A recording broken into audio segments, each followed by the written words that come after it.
This tree was transplanted a few years ago and it didn't properly take to its new home.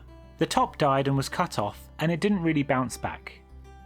This video will show you a simple way to remove a small to medium sized tree.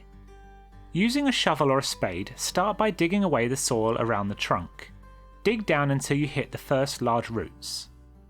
Aim at making a deep but narrow hole around the tree rather than disturbing too much of the surrounding ground. A pickaxe or a crowbar will help you to dig downwards rather than outwards.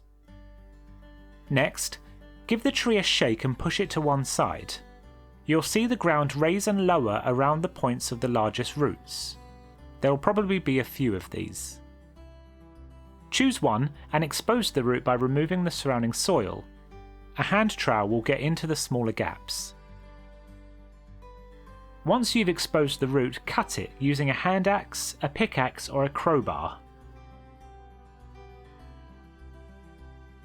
Repeat the process, leaning the tree to the side to show the roots that are still attached.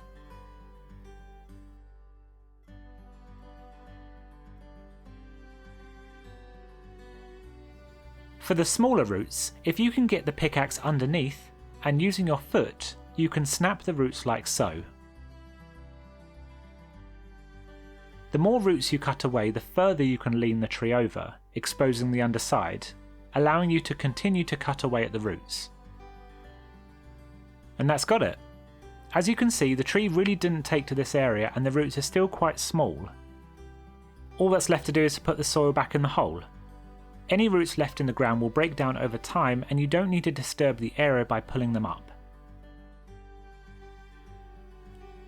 I hope you found this short video useful. Do consider subscribing and here are a few other videos that you may be interested in. Thank you and happy growing.